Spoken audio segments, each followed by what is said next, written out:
Ezekiel chapter 17. The word of the Lord came to me.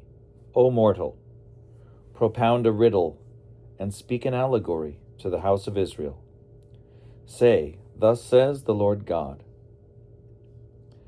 A great eagle with great wings and long pinions, rich in plumage of many colors, came to the Lebanon. He took the top of the cedar, broke off its topmost shoot. He carried it to a land of trade, set it in a city of merchants. Then he took a seedling from the land, placed it in fertile soil, a plant by abundant waters. He set it like a willow twig. It sprouted and became a vine, spreading out but low. Its branches turned toward him. Its roots remained where it stood.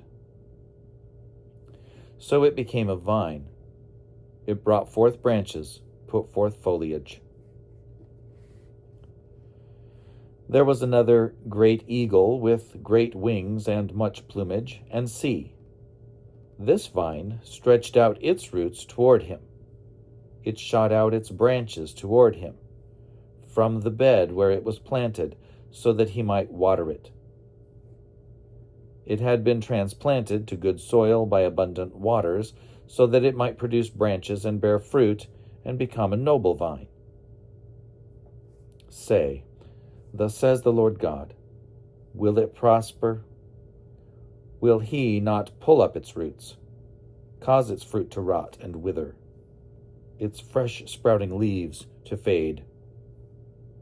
No strong arm or mighty army will be needed to pull it from its roots. Look, it has been transplanted. Will it thrive? When the east wind strikes it, will it not utterly wither? Wither on the bed where it grew. Then the word of the Lord came to me.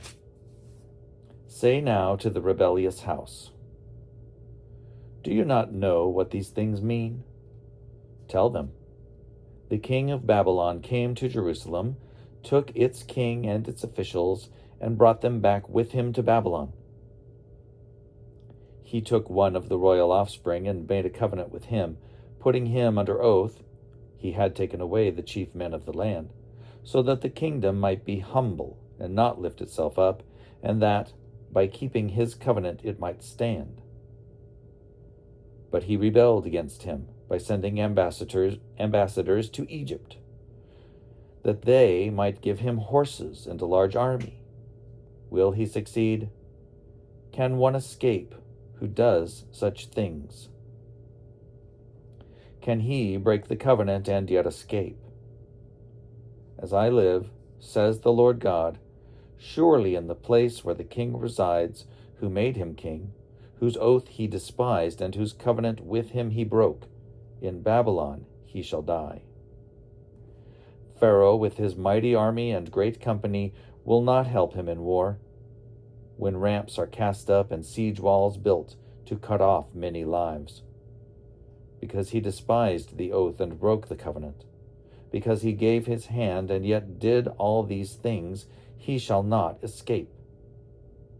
Therefore, thus says the Lord God, as I live, I will surely return upon his head my oath that he despised, and my covenant that he broke.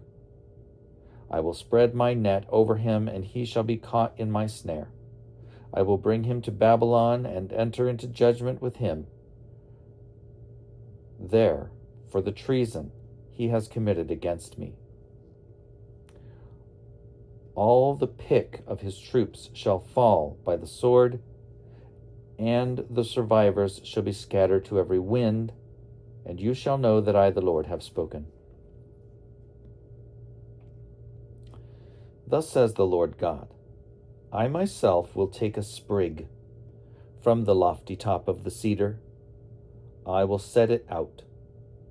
I will break off a tender shoot from the topmost of its young twigs. I myself will transplant it on a high and lofty mountain.